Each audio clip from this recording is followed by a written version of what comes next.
particip- a todos los participantes que asisten a esta mesa titulada Intereses e Interacciones Internacionales de Actores No Estatales.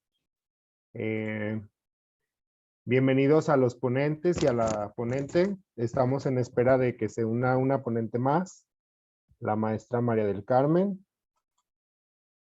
Les recuerdo que los asistentes pueden escribir algunas dudas o comentarios en el chat solamente para los ponentes y sus presentaciones. Y ya al final, dependiendo de la dinámica y del tiempo que agoten los participantes en cada una de sus presentaciones, se asignará un rol de preguntas y respuestas. A los ponentes se les recuerda que tienen 15 minutos para su participación y daremos un tiempo de 20 minutos, si se respetan los tiempos, para el debate con las preguntas que nos hagan los participantes. En los casos que nos van a presentar el día de hoy, comienza la doctora María Guadalupe Loza Vázquez. Nos presenta la ponencia titulada Reflexiones sobre el estudio de la internacionalización de sujetos colectivos. Ella es socióloga y maestra de estudios latinoamericanos por la UDG, doctora en sociología por la Universidade Estadual Paulista en Brasil. Es profesora investigadora en el Departamento de Estudios Latinoamericanos de ILACUCH desde 1989. Experiencia en investigación bajo las líneas mundialización, multilateralismo e integración y ciudadanía. Cultura política y movimientos sociales en América Latina. Los puntos de interés son procesos de identidades latinoamericanas, procesos históricos de México y Brasil, metodología y proyección internacional de las culturas. Actualmente trabaja temas sobre la relación entre identidad culinaria regional y gastrodiplomacia. Experiencia docente en la licenciatura de Relaciones Internacionales, estudios políticos y sociología, en maestrías como en ciencias sociales y relaciones económicas internacionales y cooperación, así como en la maestría de Relaciones Internacionales de Gobiernos y Actores Locales desde 2018. Y también participa en el programa de doctorado en Ciencia Política. Adelante, doctora, con su ponencia. Muchas gracias, muchas gracias. No sé si se está viendo, me estoy oyendo y viendo. ¿Todo bien? Sí, muy bien. Todo bien. Pues vamos a comenzar esta mesa que se va a poner muy atractiva si no nos llegan los hackers. Agradezco mucho a mis compañeros de mesa y la iniciativa de Aarón, ¿no? Por habernos convocado, ¿no? En fin, miren, ¿qué les voy a presentar? Les presento esta ponencia que se llama Reflexiones sobre el estudio de la internacionalización de sujetos colectivos, donde mi principal objetivo es colocar algunas notas sobre lo que me parece es un terreno que es sumamente necesario para las relaciones internacionales hoy. Es que hay que hacer notar y explicarnos por qué y cómo determinados actores colectivos fueron apropiándose de los espacios internacionales. De manera particular, o sea, por la experiencia que estoy teniendo en estas áreas, yo ubico dos grandes categorías de actores de este tipo, ¿sí? Unos para ejercer sus intereses, ¿sí? Y otros para exigir derechos. Ahorita voy a explicar. La principal característica de ambos es cómo fijan su posicionamiento frente al Estado. Entonces, para estudiar, aquí está la primera categoría, la segunda categoría, y entonces, para estudiar estas áreas necesarias a seguir explorando, es necesario ubicar el problema, lógicamente, definición de los componentes y la justificación conceptual. Ahorita, bueno, no voy a poder explicar absolutamente todo, pero por lo menos una visión general, por ahí la vamos a hablar. Y esto se hace en el marco, pues, del cuerpo académico al que pertenecemos, que es las relaciones internacionales y las nuevas diplomacias. Y del subgrupo, precisamente, que estamos interesados en explorar todos estos nuevos tipos de actores que se relacionan internacionalmente. Entonces, vamos para allá. Para poder explicar ambas categorías, pues tenemos que explicar, que entender por nuevas diplomacias.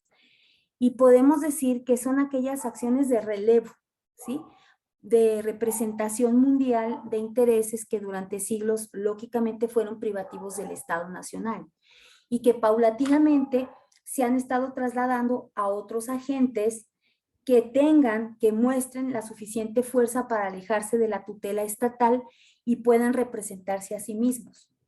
Entonces, se rompe un proceso de años de un Estado que a semejanza de una gran esfera, ¿no?, compacta, circulaba en un solo sentido en términos diplomáticos, es decir, las estrategias las ponía él de acuerdo a los propios intereses que él mismo quería representar. Solamente que la historia ya lo alcanzó. Y hoy observamos estos dos tipos de actores que coadyuvan, inclusive, o sea, no están sustituyendo del todo al Estado, lo están coadyuvando. Si bien en algunos elementos, en algunos estados, hay algunos de estos actores, colectivos que sí se yerguen por encima. Entonces, ¿cuál es la primera categoría? Son, ya dije, o sea, son estos actores que intentan mostrar sus intereses en el espacio internacional, que intentan hacerlos respetar y moverse de manera autónoma. Y en esta categoría, el primer actor, ¿no les está pareciendo a ustedes nada? No, me aparece un cuadro aquí que, bueno, voy a continuar. No voy a mover nada porque capaz que, ¿sí? Bueno, disculpen. Entonces, este primer actor son lo que podemos designar los agentes empresariales. En los años 80 comienzan a actuar dinámicamente, ¿sí? Ellos son los que provocan, pudiéramos decir, el primer desplazamiento, el primer desprendimiento, digamos, diplomático no estatal. ¿Por qué? Porque han participado tanto en la toma de decisiones de los estados, inclusive en algunos espacios hasta tomando liderazgos, ¿no? El resultado es pues una evidente diplomacia económica que ellos han ejercido activamente junto al Estado, pero donde ellos capitanean en muchos sentidos. ¿Cómo se justifica, digamos, teóricamente esto? Bueno, uno de los primeros acercamientos que estoy haciendo es desde el análisis clásico marxista, ¿no?, sobre el Estado, que lo interpreta, que interpreta al Estado como este aparato, ya sabemos, organizativo, que funge de intermediario de los intereses de grupos económicos, ya que es imprescindible la función de estos grupos para su propia existencia. Y entonces, desde esta perspectiva, se puede ir mezclando con los elementos weberianos, ¿no? Y tenemos a Poulantzas, que cuando nos explica que va generándose un aparato que paulatinamente se complejiza tanto que parece que vive para sí mismo. ¿Esto qué es? Contradictoriamente, esa estructura nacida para absorber y controlar el conflicto en defensa de estos grupos económicos, acaba perjudicándolos definitivamente. La consecuencia es entonces que después de siglos de supeditación, la creciente autonomía de los grupos económicos ve al aparato burocrático como un obstáculo y en una lógica contraria comienza a absorber al propio Estado y en su caso su representación internacional. Y se presenta también en el escenario internacional una tendencia a la individualización, ¿no? Que rompe, la individualización también se presenta en fenómenos diplomáticos, rompe el Estado monopólico, pero se cae en su contrario. Un orden que no se fija, que no tiene tiempo, se desplaza, descobija, ¿no? Son dos caras de una moneda y pues como dice el propio Bauman, ¿no? Entonces, aquí podemos encontrar en esta primera categoría, agentes empresariales, una verdadera insurrección, ¿sí? Insurrección de grupos económicos que ya no necesitan la intermediación diplomática o no tanto. Pero ojo, no necesitan la intermediación diplomática clásica del Estado, que no es lo mismo que no necesiten al Estado. Ambos se corresponden, sino su intermediación. Su producto es una diplomacia económica, no necesariamente centrada ya definitivamente en el Estado. ¿Y qué resultados ha generado esta dinámica? Son muy polémicos y desde la perspectiva de cierto sector académico que yo comparto ha sido más perjudicial que positiva. Me voy rapidito al segundo grupo de esta primera categoría, y que es los conocidos gobiernos subnacionales o no centrales, ¿sí? ¿Cómo se explica su aparición? También tenemos que ubicarnos en la historia, tenemos sobre todo en la democratización surgida y de manera particular en América Latina en los años 80. ¿Por qué? Porque el principio ¿por qué se liga con la democratización? Lógicamente porque la democracia exige derechos políticos, derechos sociales de los diversos grupos de la sociedad ante el Estado, que no responde. Entonces, en este proceso de democratización, lo que quedó claro eran tres premisas para lograr la democracia. El cuestionamiento al Estado tradicional. Estos sujetos locales que cuestionan al Estado tradicional. La historia mostró que un Estado centralizado es intrínsecamente autoritario y llega inclusive a la represión. La segunda condición de la democratización es la propuesta de un nuevo tipo de órgano político. Aquí también lo tenemos presente cuando si analizamos los elementos de diplomacia. ¿Por qué? Porque la propuesta es un nuevo tipo de órgano que se dirige al punto nodal, la desarticulación de la centralización, fortaleciendo espacios territoriales inmediatos, porque es el requisito elemental para garantizar más aproximación del ciudadano a las estructuras de poder, para mejor incidir en sus decisiones y roer desde la base los autoritarismos. Y en cuanto, hay un tercer punto, la habilitación de estrategias para conseguir esos objetivos. En el sentido de la diplomacia, las estrategias que los acompañan desarrollan lo que llamamos, lo que se conoce como paradiplomacia, que hay toda una discusión, ustedes están aquí, son especialistas, o diplomacia descentralizada, como el mecanismo usado para representar sus intereses. Entonces, combinando estas tres características, observamos el fortalecimiento de estados, departamentos, regiones, municipios, ¿sí? Para concluir este punto es básico observar, llamar la atención que el impulso democratizador local se debe mucho precisamente a la propia acción, a la agencia de estos actores empresariales. Quizá lo podemos ver rápidamente en dos variables. Primera variable, porque estos agentes debilitaron al Estado de manera suficiente, disminuyendo su fuerza monopolizadora en las decisiones, que permitió que los estados, las entidades subnacionales pudieran intervenir más. Segunda variable, los agentes empresariales impulsan la propia acción de gobiernos subnacionales porque necesitan aposentar su influencia en espacios concentrados para de ahí desprender sus acciones. Entonces, ambos van muy acompañados. Y si bien los impulsos iniciales fueron en términos económicos, se han ido colocando pues diversos asuntos en la agenda de los gobiernos subnacionales, de las entidades subnacionales, y pues se ha esparcido esta acción. Así culminamos pues la descripción muy básica de esta primera categoría. ¿Qué pasa con esta segunda categoría? La categoría de actores que buscan reconocimiento y derechos en el marco internacional son diferentes de los demás. También tienen una acción que puede cooperar o no con el Estado, y voy para allá. Antes de definirlos, eso sí me parece que es muy interesante, es una necesidad decirlo, sobre todo si hay alumnos, ¿no? Resaltar la importancia de estudiar la acción de estos agentes. Número uno, nos da libertad de explorar muchas áreas, otras grandes dimensiones de las relaciones internacionales que son muy ricas y que podemos desenvolver la multidisciplinariedad que implica las relaciones internacionales. No significa para nada restar importancia a los temas clásicos o a los análisis regionales, pero inclusive se complementan, ¿sí? Este tipo de temas nos ponen sobre la mesa desafíos, problemas, crisis que abordar, que al resolverla aclaran la complejidad de las relaciones internacionales actuales. Ya no ajusta estar analizando las relaciones internacionales en los términos con las teorías de siempre, porque entonces no alcanzamos ni a ver ni a dilucidar qué es lo que está pasando en el mundo.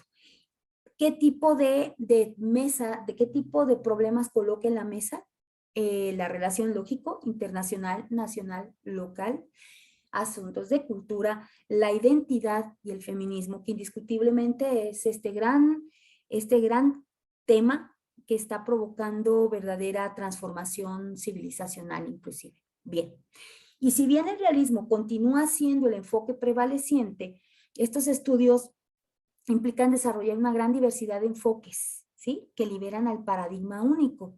Entonces, se incorporan perspectivas proveniendo desde disciplinas sociales, desde las humanidades, ¿no? Para afrontar las claves que mueven a este tipo de actores. Este tipo de actores no centrales se basan mucho en qué, en los aspectos éticos de las relaciones internacionales, en los derechos humanos, en la obligación, en la ética transnacional, en la justicia. Entonces, son temas que tienen que revalorarse. Ahora sí, ¿cómo se define la primera categoría de ellos? ¿Sí? ¿Quiénes son los primeros que buscan el reconocimiento de su actividad en el espacio internacional? Son ellos. Son a los que se pueden llamar sujetos promotores y difusores de la comprensión y reconocimiento de bienes culturales, que por ejemplo César conoce muy bien. Se 2 minutos, constituyen. doctora. ¿Cuánto? 2. Ah, ya morí. Eh, Se constituyen como grupos organizados, trabajan fuertemente, ¿sí? Generan una institucionalidad muy fuerte, ¿sí? Y son los que podemos decir que desarrollan la diplomacia cultural. ¿Cuál es el segundo grupo? Ya la justificación un poco conceptual, teórica, pues esa la brinco, ya habrá otra definición, otro momento. ¿Cuáles son los actores? La segunda categoría de este tipo de actores, los llamados actores activistas, ¿sí?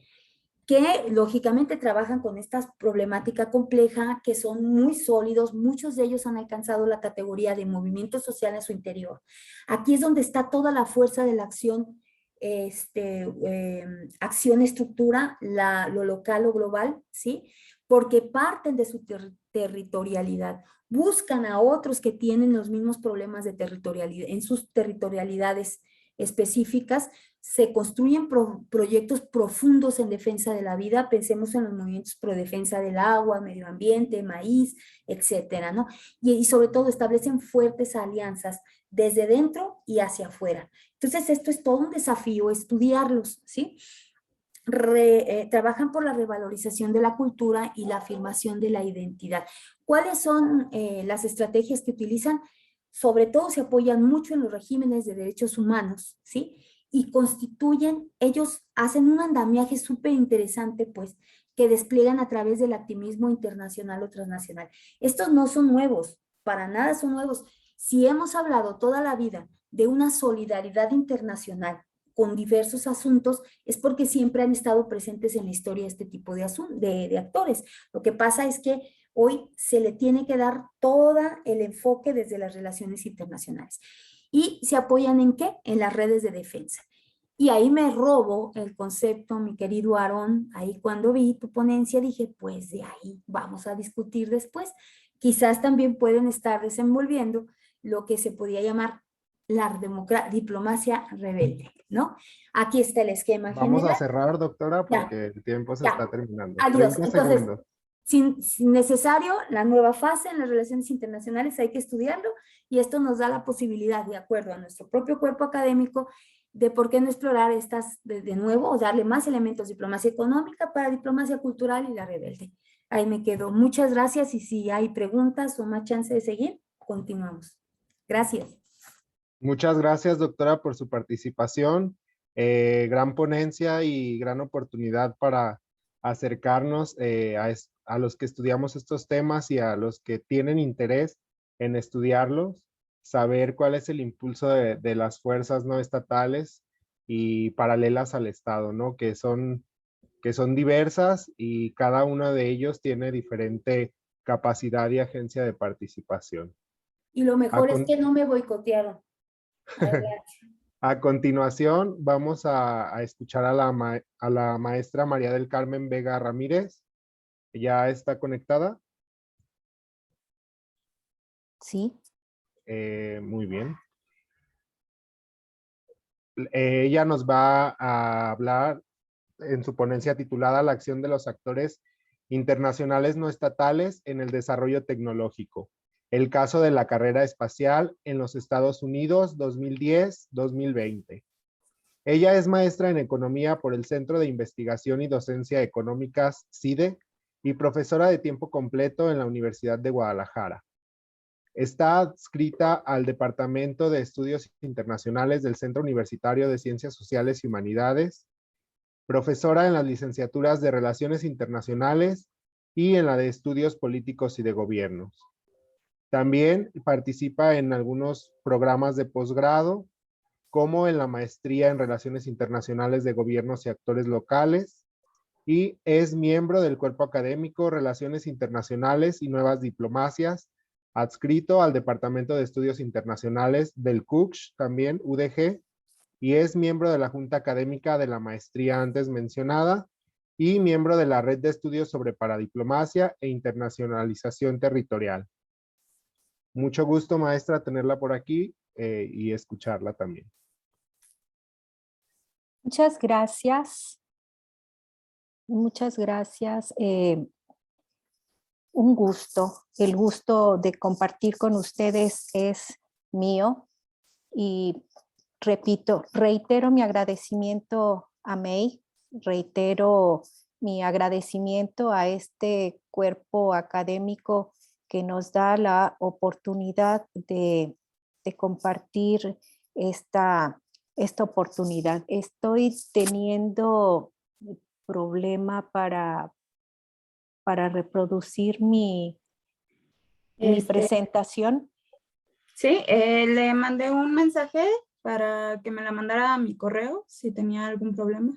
Lo acabo de enviar al correo del maestro Enrique Aguirre. Muchas gracias. Muchas gracias. Muchas gracias. Entonces, creo que puedo empezar con la exposición y ya después el maestro Enrique me hará favor de abrir la presentación.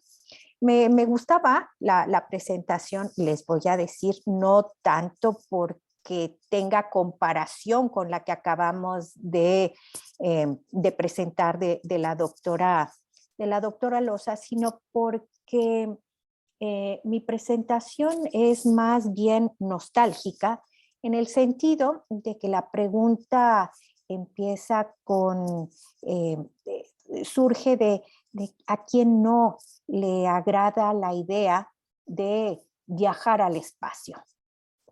A mí, pensar en la luna, bueno, no les quiero dar muchos detalles porque entonces ustedes se van a dar cuenta de qué época soy. Por favor, la siguiente lámina. No quiero ser tan presumida, por favor, la siguiente. Pero con esta portada, adelante, después nos regresamos, por favor. Con esta portada, ustedes se van a dar cuenta de dónde vengo y a dónde voy. Esta es el segundo de 4 entregas que hace un periodista que a través de la narración, ahí están viendo el título, a través de su narración de cuál es la impresión de los astronautas de fines de la década de los 60, del programa Apolo, cuando llegan a la Luna, cuál es la impresión que tienen de esa experiencia. Lo marco porque es totalmente opuesta a la experiencia que trataré de resumir hoy. Por favor, maestro Aguirre, ¿me da una lámina antes? La teoría en la que se basa esta interpretación se relaciona con la economía política internacional, específicamente con la visión de Susan Strange. Y atraigo su atención, por favor, al último renglón del cuadro, donde se habla del rol, del papel que van a desempeñar otros actores en la economía política internacional.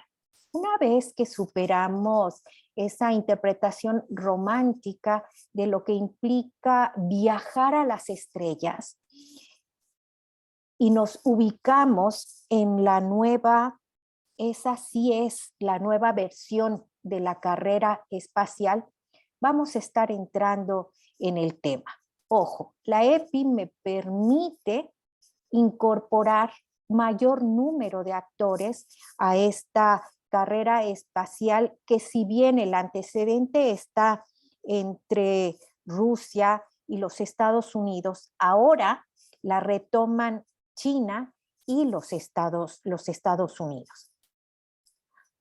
Por favor, la siguiente.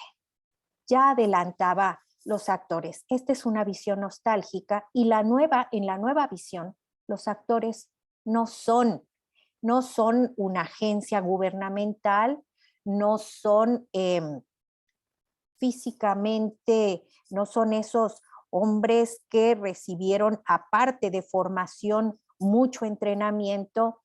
Ahora los actores tienen que ver, los actores internacionales tienen que ver fundamentalmente con empresas. ¿Por qué no tratarlas entonces como empresas multinacionales? Porque el rol que juegan justamente va más allá. Sí tiene que ver con mercados, pero también tiene que ver con los estados. La siguiente lámina, por favor, maestro Aguirre. Estos son los nuevos actores. Sé que acoté el trabajo a los Estados Unidos y el periodo 2010-2020. Si no lo hubiera acotado, tendría que haberme referido, por ejemplo, al personaje que está en medio, el señor Musk, cuya empresa nace en el 2002. Yo sé que el de barba no es estadounidense, es inglés, pero eso no implica que no tenga una participación muy parecida a la del señor Bezos y a la del señor Musk. Son estos hombres, son disruptores, son organizadores de procesos que antes solamente estaban permitidos a los estados, los que van a impulsar esta carrera. Por el lado de los Estados Unidos, es en el personaje que tenemos en medio, donde está depositada la carrera espacial, y si la divido en ligas, diríamos la de las ligas mayores.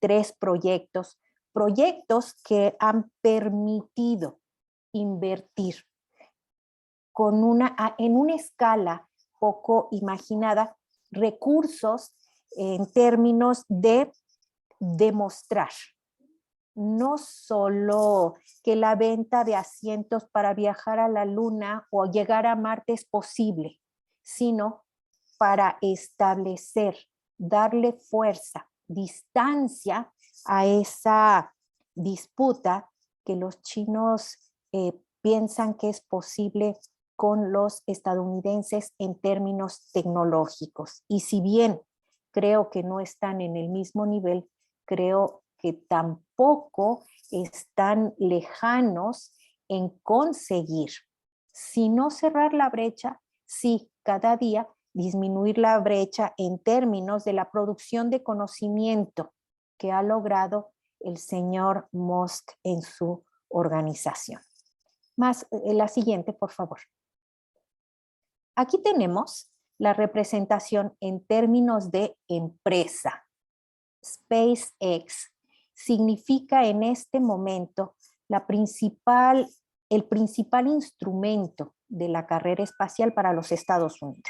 Se ha convertido en la herramienta a través de la cual la agencia espacial ha dado otra vez vida a proyectos que habían quedado prácticamente en el olvido por el costo que esto significaba para el país. Si nos remitimos en términos históricos al origen de los viajes espaciales tripulados en los Estados Unidos, tenemos por lo menos 3 tipos de interpretación.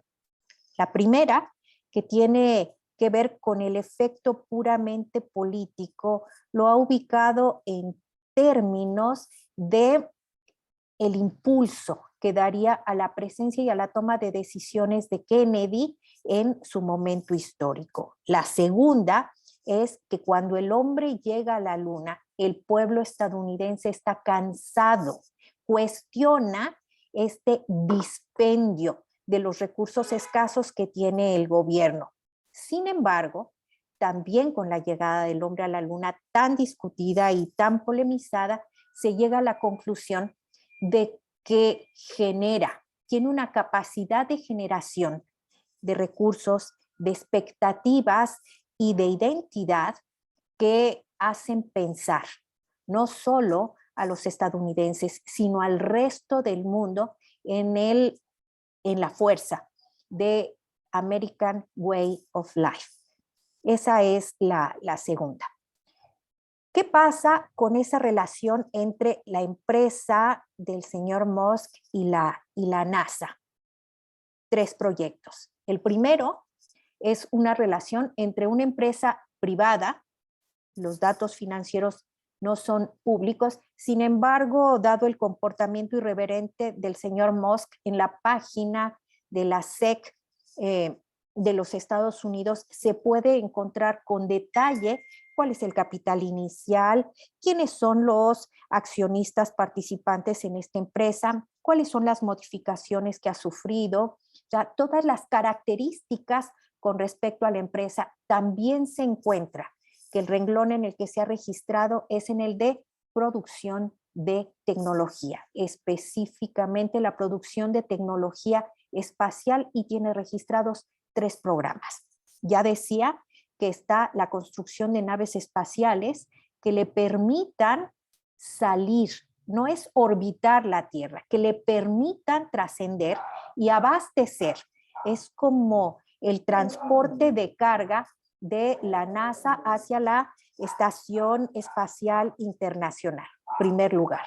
En segundo lugar, también está el proyecto de colocar satélites, al menos 12,000 satélites en un periodo de tiempo bien establecido. Es antes de 2030, se espera tener funcionando 12,000 satélites, de manera tal que la conectividad por la vía de información satelital llegue a niveles, adquiera velocidades y eficiencia que hoy nos es desconocida.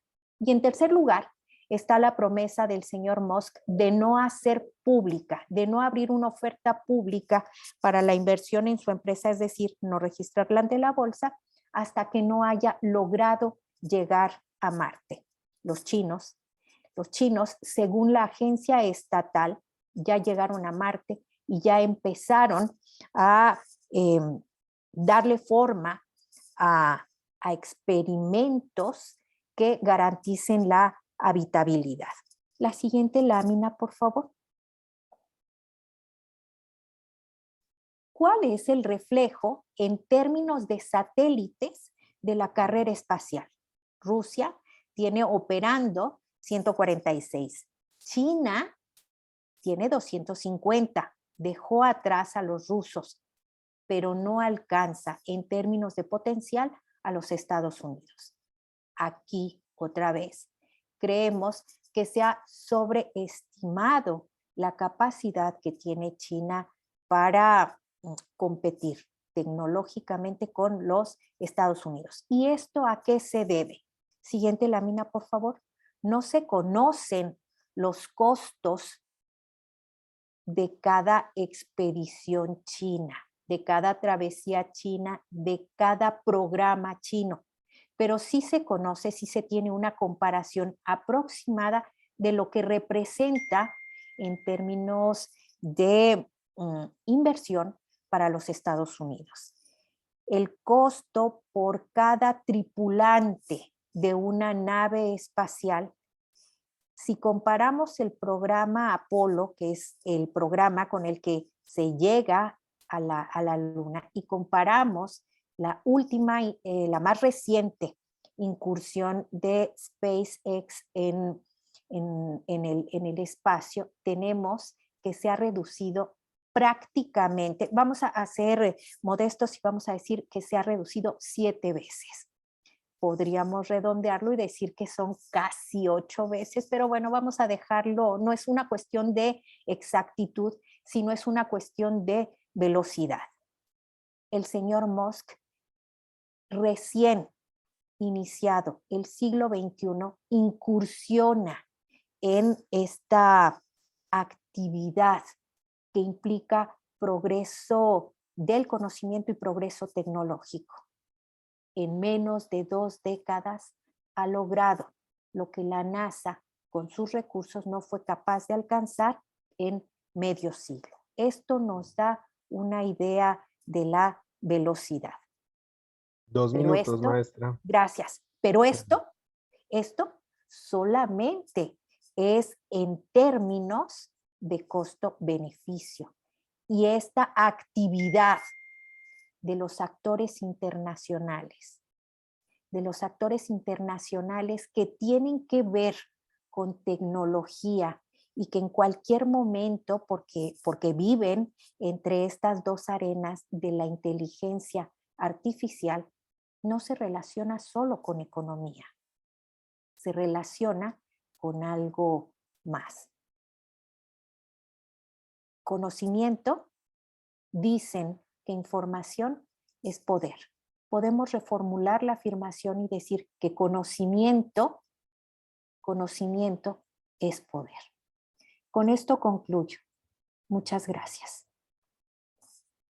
La siguiente, por favor, Enrique. Gracias. Muchas gracias. Muchas gracias, maestra. Como siempre, un gusto escucharla y aprender de usted, un tema muy interesante, y creo que la atención de los estudiantes y la de nosotros estuvo con usted durante su ponencia. Muchas gracias.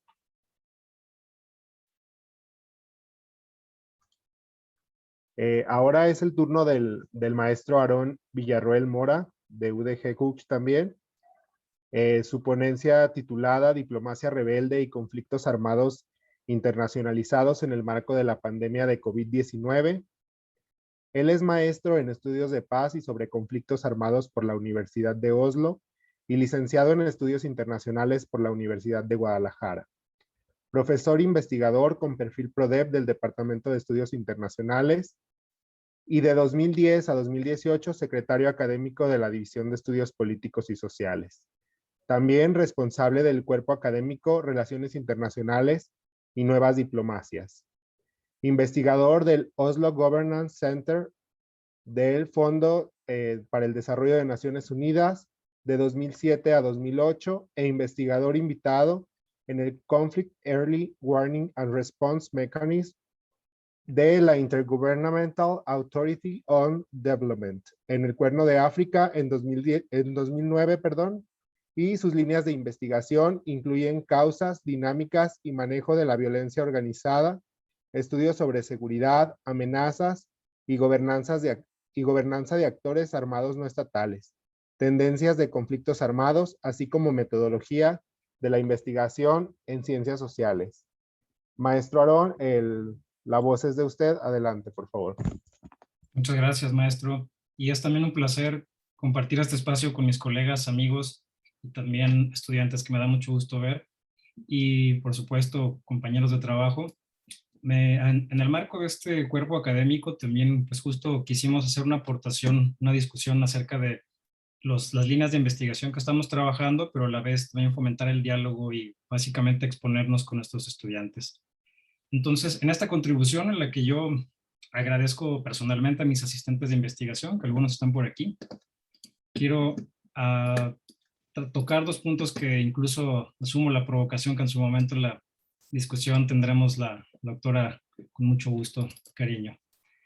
A lo que se refiere la presentación, como bien se ha dicho, es a la llamada diplomacia rebelde, pero también analizar una categoría de conflictos armados que se les ha llamado internacionalizados. Todo esto en la...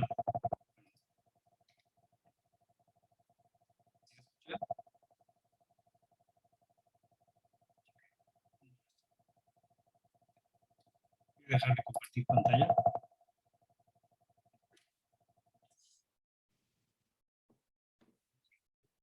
Retomamos entonces. creo que no debí trabajar estos temas. Sí, como les decía, en esta presentación voy a abordar tres aspectos cruciales, que por un lado es la internacionalización de guerras civiles, el fenómeno de la diplomacia rebelde, solo que lo voy a hacer desde una perspectiva tanto conceptual como un poco empírica también, porque en realidad le hace falta un poco de desarrollo al respecto y estaría también interesante alimentarse de lo que ha señalado la doctora Loza hace un momento, así como la maestra Mari Carmen, como me ha precedido. Y esto lo voy a enmarcar en las tendencias de conflictos armados durante la pandemia del COVID-19. Bien, como se aprecia en la pantalla, un aspecto que al menos llama mi atención es que la internacionalización, como se ha manejado el fenómeno, que también ha sido un fenómeno que ha ocurrido en instancias subnacionales o incluso en universidades, ha sido un fenómeno que también se observa dentro del lado oscuro, por así decirlo, de la globalización, como son los propios conflictos armados. En esta gráfica que tenemos en pantalla, uno de los aspectos que nos, al menos, llena de un poco optimismo quienes estudiamos relaciones internacionales, es que las guerras internacionales o guerras entre dos o más estados se ha visto como un fenómeno cada vez más raro o una excepción dentro de la regla en la violencia organizada. Sin embargo, bueno, un aspecto crucial es que el gran grueso, desde el final de la Segunda Guerra Mundial hasta nuestros días, está protagonizado por guerras intraestatales o al interior de las fronteras de un estado, también conocidas como guerras civiles. Pero algo que a mí particularmente me llama la atención es justo esta tendencia que está marcada con color rojo, que ha venido incrementándose desde la Guerra Fría, pero también más específicamente desde su desenlace, y que se ha catapultado con las sublevaciones de la primavera árabe, al punto de actualmente en el último conteo que se ha presentado, es el número más alto de guerras que originalmente iniciaron al interior de las fronteras de un estado, pero se internacionalizaron o se volvieron, se trascendieron las fronteras de estos estados por la participación de otros actores directa o indirectamente en las hostilidades. Eso nos lleva también a empíricamente hacer un caso para observar este tipo de fenómenos, pero a la vez también en términos de número, frecuencia y duración a lo largo del tiempo, la intensidad de este tipo de conflictos, como muestra la gráfica que tenemos también en pantalla, cortesía del programa de datos sobre conflictos de la Universidad de Uppsala, es que justamente estas guerras civiles internacionalizadas son las que han arrojado más víctimas relacionadas con los combates, específicamente desde 2015. Estoy hablando de ejemplos como la guerra civil en Siria, el conflicto armado en Yemen, Irak, por supuesto, Filipinas, etcétera.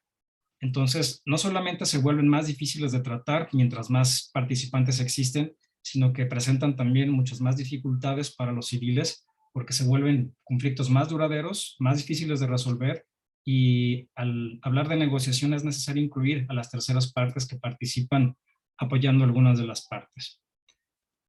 Esta tendencia también se soporta con datos que se han reportado por el Instituto de Investigación para la Paz de Oslo, donde señalan que justamente durante la Guerra Fría han sido progresivamente más estados los que se han involucrado militarmente, sobre todo con envío de tropas que han peleado con y directamente contra los adversarios de partes en una guerra civil, y tanto los proveedores como los receptores de tropas se han catapultado exponencialmente, al punto, por ejemplo, que tenemos el caso de Mali, que es quizás el país que tiene un mayor nivel de internacionalización, donde 53 actores estatales están participando directamente en la misión multilateral de estabilización del Sahel, o en el caso de Afganistán, que fueron más de 22 actores internacionales los que participaban en el marco de la estrategia que ya sabemos fue poco fructífera con la retirada de la presencia occidental y la subsecuente toma del Talibán de Afganistán. Ahora, ¿cuáles son los principales procesos en términos teórico-conceptuales que propician esta internacionalización de guerras o por qué ocurren? Bueno, se internacionalizan tanto por actores o agentes estatales como no estatales, como veremos a continuación. Y esto ocurre sobre todo en estructuras domésticas que están caracterizadas sí por conflictos violentos, pero donde las regiones son vulnerables y hay ámbitos internacionales que propician la expansión. Son atractivos porque o tienen fronteras porosas o porque presentan recursos valiosos para explotar, pero sobre todo uno de los aspectos que los caracteriza es la existencia de la fragilidad o el colapso estatal, lo cual da pie al oportunismo de otros actores, tanto domésticos como externos, o bien también cuando existen afinidades identitarias transnacionales, sobre todo pertenencia a un grupo religioso o étnico que permita el apoyo más allá de las fronteras. Los principales mecanismos de internacionalización de estas guerras civiles son tanto endógenos como exógenos o mixtos. Endógenos, pues básicamente se solicita la intervención de una tercera parte de una manera directa en el ámbito ya sea militar, logístico o financiero, ya sea de grandes potencias o de organizaciones internacionales. Dos es cuando el conflicto se desborda o se presenta el llamado spillover effect y se presenta la dinámica de difusión, involucrando a otros actores, como el caso de la República Democrática del Congo, que comenzó como una guerra civil dentro del Estado congolés. Sin embargo, ha sido considerado la guerra continental africana más larga y más cruenta desde las últimas 2 décadas. Pero también se provoca por migraciones forzadas, sabemos refugiados, desplazados internos, que también participan mediante señores de la guerra o organizaciones criminales con el contrabando de recursos para obtener dividendos y seguir financiando las campañas. Los factores exógenos son cuando existen intervenciones no solicitadas por parte de actores externos que tienen intereses geopolíticos. Principalmente estamos hablando de grandes potencias que buscan la estabilidad en aspectos regionales o porque buscan apoyar a alguna de las partes en conflicto y avanzar en intereses particulares. Cuando las diásporas se involucran también es importante y la retomaremos con la diplomacia rebelde porque sabemos que esas comunidades étnicamente afines o de refugiados que logran su estatus de nacionales o ciudadanos de segunda generación en países como Suecia, Canadá, Holanda, etcétera, establecen organizaciones y tienen la agencia suficiente como para presionar a sus gobiernos y cambiar la decisión acerca de sus políticas exteriores.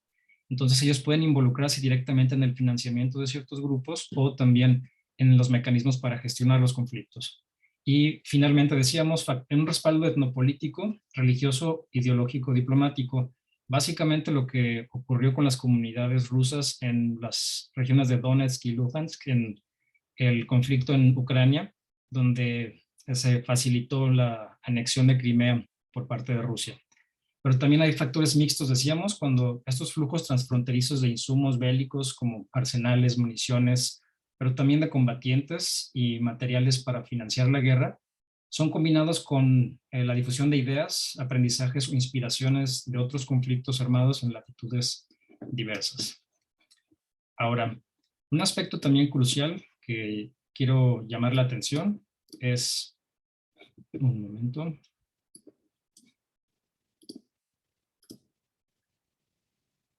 el de la diplomacia rebelde, y es aquí justo donde enlazo las aportaciones de mis predecesoras. Cuando se habla de la acción internacional de entidades subnacionales, generalmente pensamos en empresas, en universidades o en instituciones legalmente establecidas. Lo que llama la atención también es que hay un creciente campo de estudio que analiza la naturaleza, pero también la función internacional, los intereses y la agencia que pueden tener grupos terroristas, rebeldes, insurgentes del crimen organizado, que tienen operaciones internacionales y que de hecho las utilizan como medidas tácticas. Uno de ellos es el campo que está floreciendo en torno de la llamada diplomacia rebelde. Y llamo diplomacia rebelde entre comillas también porque no hay un consenso todavía entre sus definiciones.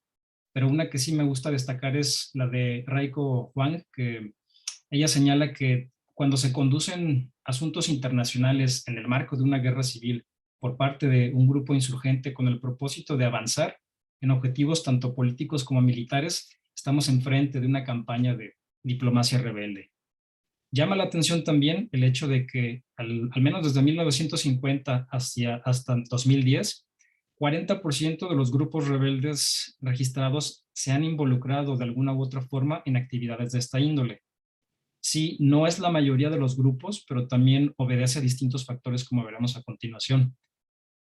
Un aspecto que es importante es que decíamos que este involucramiento es de tipo estratégico, porque sabemos que la estrategia involucra el uso racional de la fuerza en términos militar, el uso racional de los medios económicos o materiales, pero también la negociación Y Coggins, por ejemplo, señala que la diplomacia rebelde es justo el uso estratégico del discurso y la negociación para obtener dividendos políticos. Y es que recordemos, las insurgencias son organizaciones políticas que tienen una agenda tanto social como política, pero militar también. No son exclusivamente actores en el campo de batalla, y lo que buscan a toda costa, más allá de ganar o perder en el campo de batalla, porque muchos grupos como el Frente Revolucionario Unido en Sierra Leona, por ejemplo, no estaba realmente interesado en ganar una guerra civil, sino en continuar explotando recursos naturales. Justo a raíz de las aportaciones de la economía política internacional, nos hemos dado cuenta que las insurgencias en algunos escenarios buscan más que nada debilitar la convencionalidad, los esfuerzos militares del Estado, pero sobre todo elevar los costos de la ocupación estatal para efectos de inducir o la negociación o la renuncia por parte de sus adversarios estatales, que es, por un lado, la continuidad de la política por otros medios, de acuerdo con la máxima de Karl von Clausewitz, pero a la vez es un aspecto recursivo, que es a través de la diplomacia continuar con la guerra por otros medios. Hay dos condiciones que el derecho internacional humanitario señala como advertibles para poder inducir a una insurgencia, para poder involucrarse en actividades de esta índole. Por ejemplo, serían cuando se logran las características de Estado, que es controlar un territorio, tener una población estable, establecer un gobierno y proveer de bienes públicos, que es básicamente una gobernanza rebelde, o también cuando se gana la categoría de beligerancia. Esto es, cuando además de estos aspectos, los grupos rebeldes se comprometen a respetar el derecho internacional humanitario en busca de legitimidad. Y es que es igual de importante el apoyo al interior del territorio que controla los rebeldes, como el apoyo externo que puedan lograr para avanzar en sus fines. Y hay que recordar a Nicholson en el 63, en su estudio seminal acerca de la diplomacia, señala que la postura de la diplomacia es o la del guerrero para ganar ventaja en el campo de batalla, que es también muy empleada por las insurgencias, o la del comerciante, que es lograr acuerdos Minuto y más medio, duraderos. maestro. Sí, gracias. Lograr acuerdos más duraderos que beneficien a todas las partes. Sin embargo, esto es cada vez más difícil por el problema de compromiso que representa la falta de información y seguridad que tienen los actores estatales para saber que los insurgentes van a cumplir con su palabra, y por el otro lado, conservar a sus reclutas al interior de sus cuadros. Hay distintas formas, funciones y canales de internacionalización. Por cuestiones de tiempo, voy a permitirme de mencionar solo algunos, con mucho gusto, para poder profundizar en la ronda de preguntas y respuestas, que es, sí, grupos rebeldes como los Houthis, como el propio Talibán en Afganistán, han establecido oficinas políticas en el extranjero, enviado representantes para realizar misiones políticas o incluso realizar ONGs para tratar ayuda humanitaria. Incluso la propaganda es un canal. Esto, como decíamos, es para proyectar una función política, un compromiso y una voluntad con la comunidad internacional, así como por el hecho de que ellos saben bien qué es lo que hacen los estados, y como están insertos en un sistema internacional, quieren participar en esto. Un aspecto muy importante también es que las rebeliones que son más de índole secesionista son las más proclives a obtener este tipo de estrategia. Finalmente, termino con una breve revisión acerca de la violencia organizada en términos de conflictos armados durante la pandemia. Y a pesar del llamado del secretario general de las Naciones Unidas, Antonio Guterres, el 23 de marzo de 2020, por establecer cese al fuego humanitario para concentrarse en la gestión de la pandemia del COVID-19, hubo sí una disminución de la violencia, sin embargo, en términos globales. Sin embargo, en términos regionales, hubo una dispersión importante. Aun cuando Afganistán y Siria mostraron una desescalada del conflicto, conflictos como en las Filipinas se mantuvieron relativamente iguales, aunque fue un poco más exitoso. El Mientras tiempo, que, maestro. gracias. Mientras que en Libia escaló. Agradezco mucho el tiempo y la paciencia. Qué lástima que el tiempo se acabe, porque siempre es un gusto estar escuchando los conocimientos que nos comparte, maestro. Ahora es el turno del maestro José Enrique Aguirre Torres. Él es maestro en Relaciones Internacionales de Gobiernos y Actores Locales y actualmente profesor de Economía Política Internacional en el ITESO, Universidad Jesuita de Guadalajara. Su ponencia del día de hoy se titula Inteligencia Artificial y Ciudades, implicaciones locales de un tema global. Adelante, maestro. Gracias, César. Pues comenzar agradeciendo la invitación a mis colegas de la Universidad de Guadalajara, al maestro Aarón, a la doctora Loza, a la maestra Mari Carmen. Siempre es un gusto compartir con ustedes en estos temas que ya tenemos rato discutiendo. Y justo escuchando la ponencia de la maestra Mari Carmen, recuerdo un debate que en algún momento tuvimos sobre qué necesitaba un actor para ser considerado actor. Y hablábamos de que había quienes querían ser actor, pero no tenían las capacidades, por más que quisieran ser un actor internacional y tener la posibilidad de proyectarse a nivel internacional, no podían lograrlo, ¿no? Y había quien al contrario, no quería ser actor, pero pues todo el foco estaba puesto ahí y lo aprovechaba para ser actor, ¿no? El ejemplo de Greta Thunberg y su acción climática los viernes. Y en el caso que voy a estudiar el día de hoy, que tiene que ver con las ciudades, sobre todo con las ciudades inteligentes, me parece que los gobiernos de estas ciudades tendrían las capacidades de convertirse en actores, de actuar a un mayor nivel, a nivel internacional. Sin embargo, no lo hacen. Y no lo hacen por diversos motivos, pero pues hay una falta de voluntad de convertirse en actores internacionales, al menos en este ámbito. Entonces, de nuevo, refrendar la oportunidad de estar interactuando en estos temas que son muy interesantes y que ustedes trabajan en el cuerpo académico. Y entonces, ya el maestro Rivas dijo el título de la ponencia, pero me parece que este es un debate que se ha mantenido muy en el nivel global, sobre todo en el conflicto chino-estadounidense, pero al final las implicaciones se ven sobre todo en las ciudades que han sufrido procesos de automatización, por ejemplo en la producción, en los procesos productivos, y que en el día a día vamos implementando más y más inteligencia artificial a los procesos de gobierno, a los procesos de otorgar bienes y servicios por parte de los gobiernos locales. Y entonces, son 3 temas centrales de análisis. El primero de ellos es la inteligencia artificial, que es un debate muy amplio, que pudiéramos pasarnos aquí todo el tiempo del Congreso discutiendo, 1, qué es la inteligencia artificial, y 2, qué aspecto de la inteligencia artificial vamos a discutir. Por otro lado, las ciudades como actores y las ciudades inteligentes, o sea, las ciudades que aplican inteligencia artificial en su actuar para lograr facilitar, se supone, la vida de sus ciudadanos. Y el tercer punto que es central, que es la gobernanza, ¿no? ¿Qué tipo de gobernanza hay? Si es que hay. O sea, si es que hay alguna gobernanza formal, porque siempre hay gobernanza informal. Y qué niveles de gobernanza hay. Entonces vamos avanzando poco a poco. La definición de inteligencia artificial siempre va a ser complicada. Entonces, si les parece, primero observamos una que es pues una definición mucho más estructurada, mucho más clara, y después pasamos a una sencilla en palabras simples. Entonces, ¿cómo podemos definir a la inteligencia artificial? Pues básicamente como el conjunto de sistemas informáticos y tecnológicos integrales que con base en el análisis del medio actúan en dimensiones físicas y digitales para realizar tareas dirigidas con cierto grado de autonomía, integrando capacidades y comportamientos que bien podrían calificar en lo cognitivo. ¿Por qué en lo cognitivo? Porque identifican, interpretan, organizan y predicen. Y de esta manera se optimiza el procesamiento y selección de información recolectada a partir de datos estructurados y no estructurados recabados en una diversidad de plataformas físicas y principalmente digitales.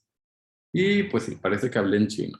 Entonces, en palabras simples, sencillas, ¿qué es la inteligencia artificial? Un sistema electrónico el cual responde a procesos naturales o problemas humanos, el cual responde a procesos naturales o problemas humanos de la vida real y su intención es resolverlos. Y el centro de la inteligencia artificial es el machine learning. ¿Y eso qué significa? Que las las herramientas que utilizan la inteligencia artificial aprenden del entorno. ¿Y eso qué va a significar? Que mejoran cada día. Como dice en la definición amplia, tienen la capacidad de identificar, interpretar, organizar y predecir. Y eso es con base en la información que les damos. Un ejemplo sencillo son las listas que nos ofrece al final de año Spotify sobre nuestras preferencias musicales y nos propone que escuchemos eso. Eso está basado en nuestro decidir del día a día. La aplicación identifica, interpreta, organiza y entonces predice que para el 2022 nosotros vamos a querer escuchar eso. Y eso pasa en la actualidad en prácticamente todos los ámbitos de la vida. Pero aquí hay uno de los debates interesantes de la inteligencia artificial. Pues si estos sistemas tienen la capacidad de evolucionar día con día, ¿qué va a pasar? ¿O qué pasa si llegan a desarrollar conciencia, ¿no? ¿Qué pasa si un algoritmo genera conciencia? Cuando sabemos que al final la conciencia es lo que genera o lo que causa una diferencia entre el ser humano y el resto de animales, ¿no? Y más teniendo la claridad de que ya incluso existen legalmente las personas no humanas, ¿no? Entonces, este debate es tan amplio por eso, o sea, porque genera una serie de aristas, pues, en mi opinión, sin precedentes, que no han sido actualizadas de manera amplia, pero sí han sido implementadas de manera constante y cada vez más rápido los avances tecnológicos. Y entonces, ¿qué actores dominan esta cuestión de la inteligencia artificial? Pues básicamente pudiéramos decir que dos actores principales, ¿no? Dos estados están involucrados de lleno en una batalla por ver quién domina la inteligencia artificial y son China y Estados Unidos, ¿no? Y ahí pongo a sus empresas, algunas de sus empresas, porque obviamente Facebook, Google, la maestra Mari Carmen nos mostró un par más, el señor Bezos, el señor Musk y sus empresas tienen una parte importante del poder de decisión sobre las cuestiones de inteligencia artificial.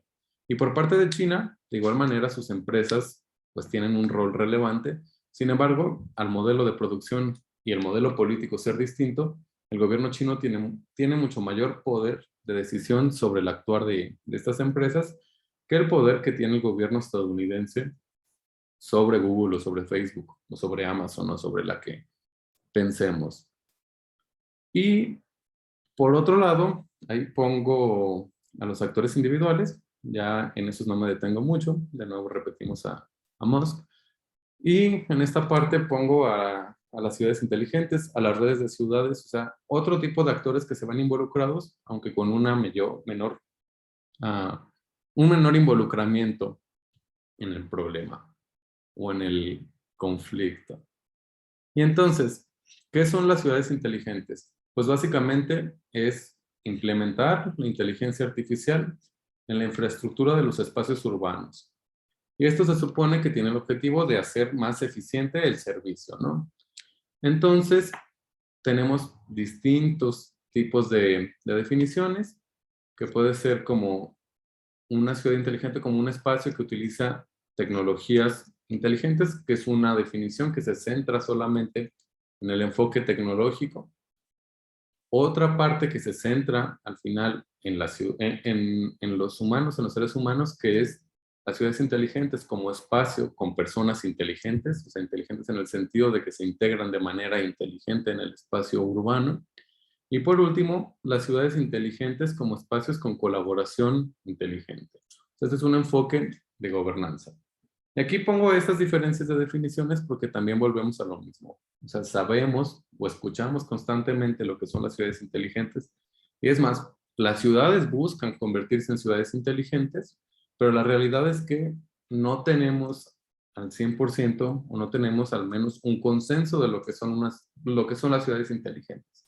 O sea, al igual que lo que pasa en la inteligencia artificial, podemos estar hablando de cosas diametralmente opuestas.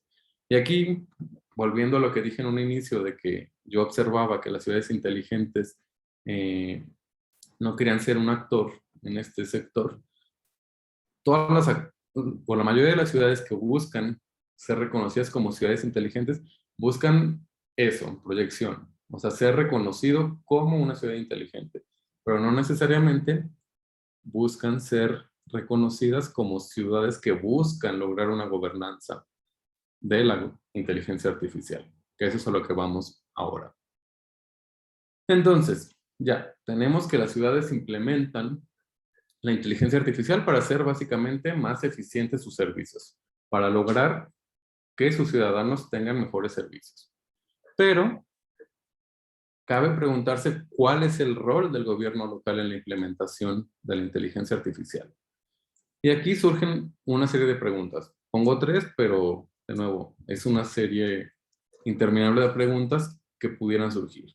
Una de ellas es ¿qué capacidad de acción tiene? O sea, una ciudad contrata un servicio para eficientar el tránsito o, por ejemplo, el servicio que contrata el área metropolitana de Guadalajara o la ciudad de Guadalajara para controlar los sistemas de vigilancia, el C5, lo contrata, pero en la realidad lo que tendríamos que preguntarnos es qué capacidad de acción tiene para decidir cómo se utilizan esos equipos, por un ejemplo. En segundo lugar, pudiera ser una pregunta de, ok, ya tenemos ese servicio, contratamos una empresa que nos lo otorga, pero el gobierno local realmente qué capacidad tiene de controlar los datos. Y entonces, aquí podemos remitirnos a los ejemplos de ciudades chinas, en los que ya incluso se tiene un sistema de puntos sociales, ¿no? Que están determinados por los datos que otorga la inteligencia artificial, ¿no? Y entonces aquí, pues hay un debate, obviamente.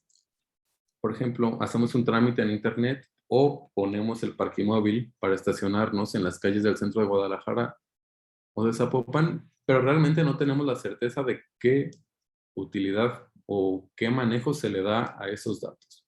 Y pareciera ser que en ciertos puntos los gobiernos locales se desatienden, ¿no? O sea, no tienen realmente tampoco un marco legal que les permita actuar conforme a los estándares de derecho y de protección de datos y demás que deberían tener.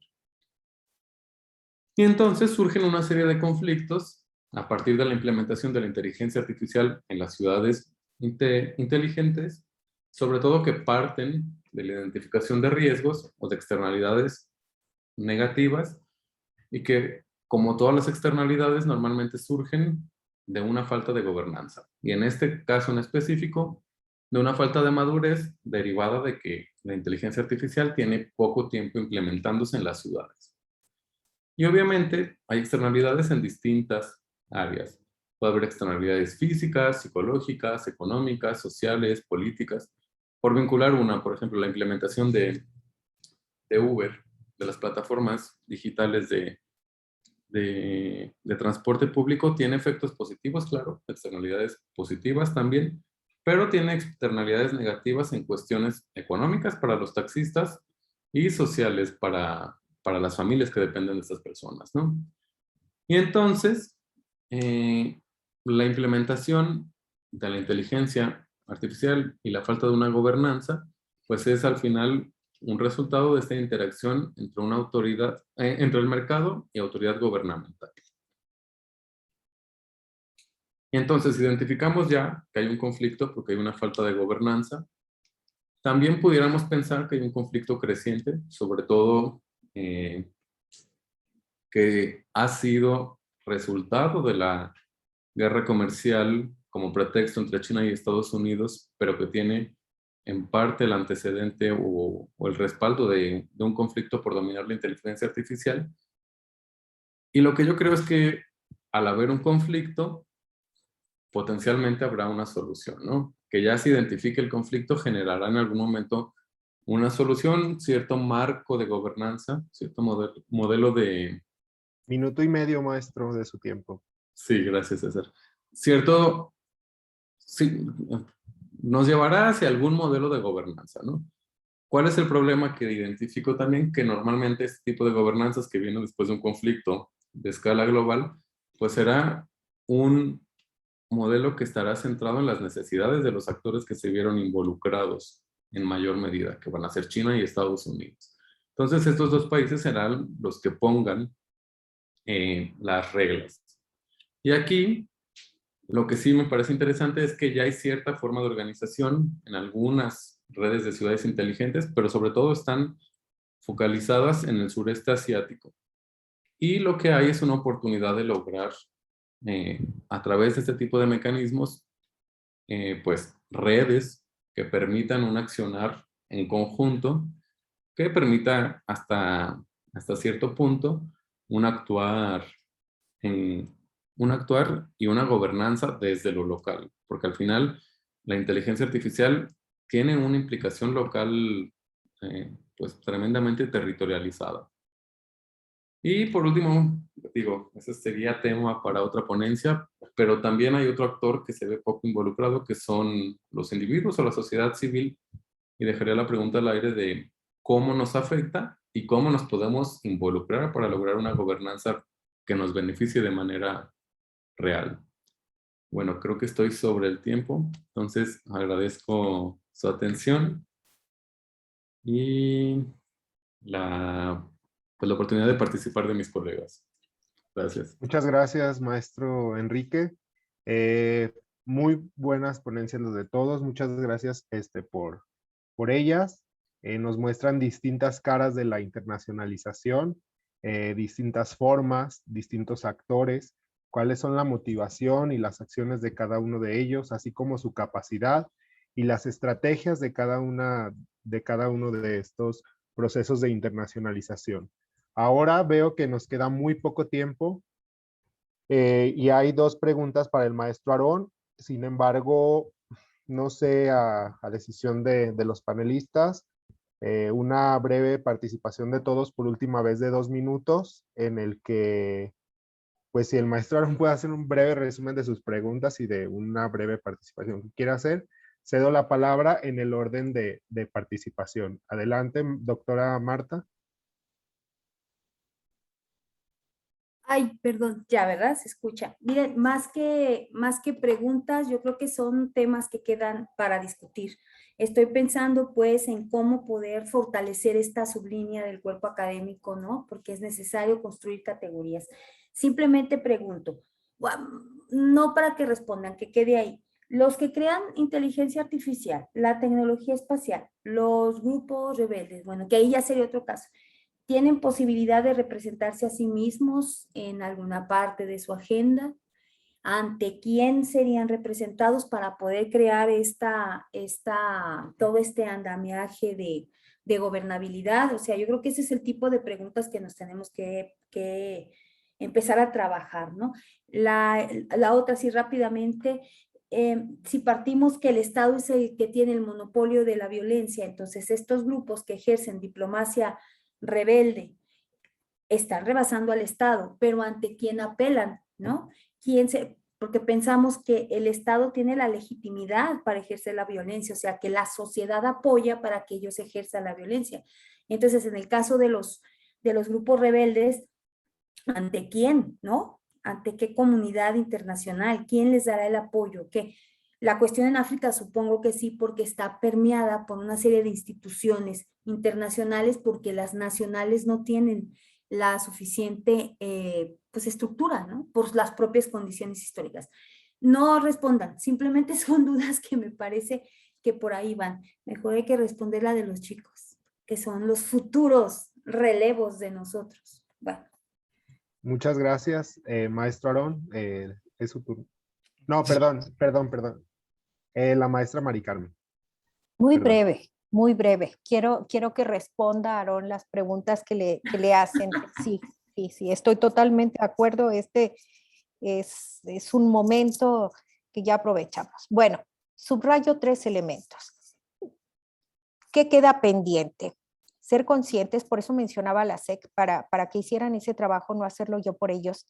Hay que ser conscientes que hay actores internacionales que tienen más fuerza, más poder y más soberanía que algunos estados. O sea, económicamente tienen una presencia, una capacidad de negociación, autonomía, independencia, libertad, que está rebasando con mucho lo que se había pensado que era solamente del ámbito de los estados. No voy a entrar en los números y estoy totalmente de acuerdo con usted. Muchas gracias. Es el escenario de Aarón y de Enrique. Gracias.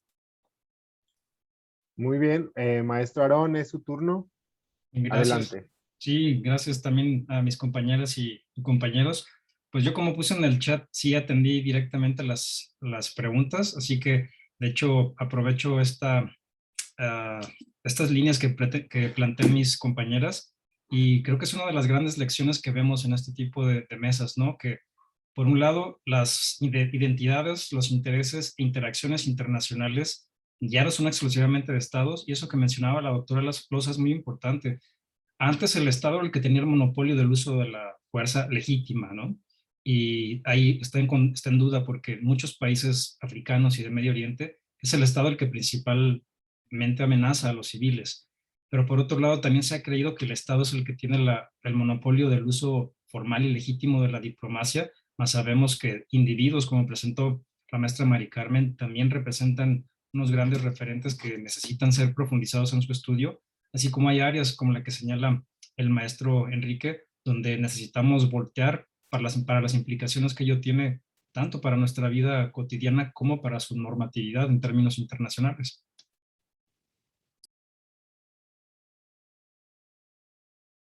Muchas gracias, maestro Aarón. Maestro Enrique, por favor. Gracias. Sí, me parece que yo cierro con dos ideas.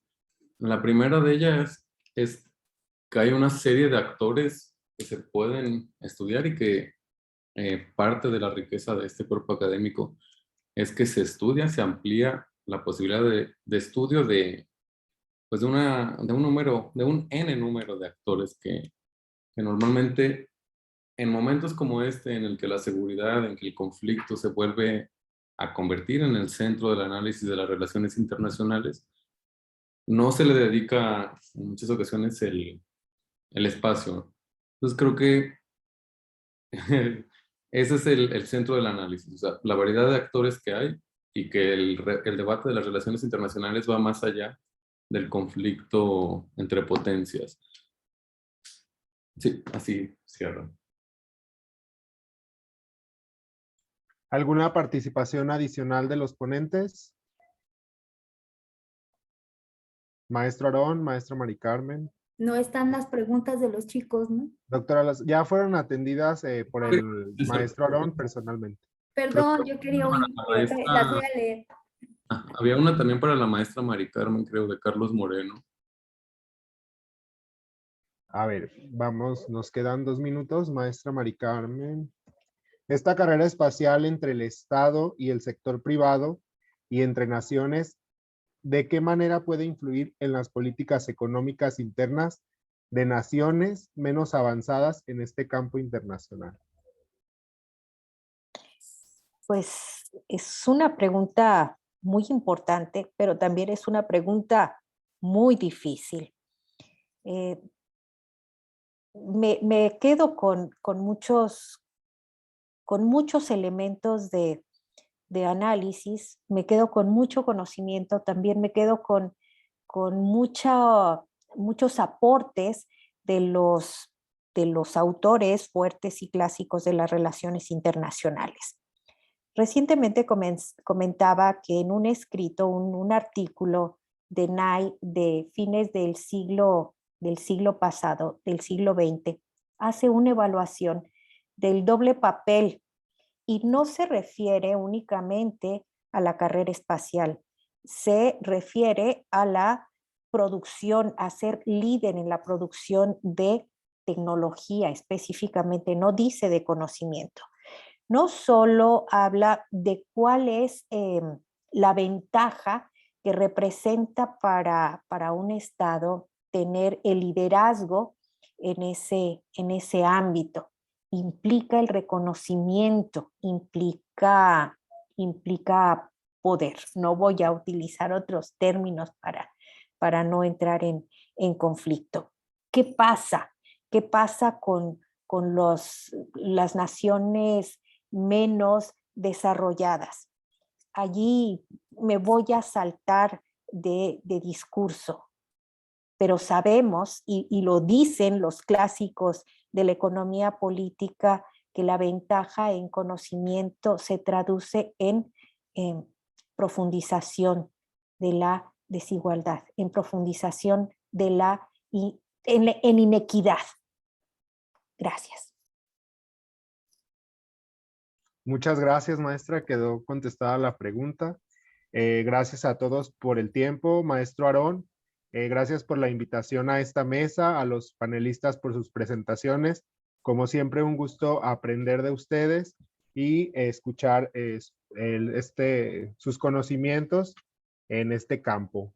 Es para mí un gusto haber participado como moderador de esta mesa y buenas noches a todos. Muchas gracias. Muchas gracias. Muchas gracias. Buenas Excelente noches. moderación. Qué gusto. Gracias.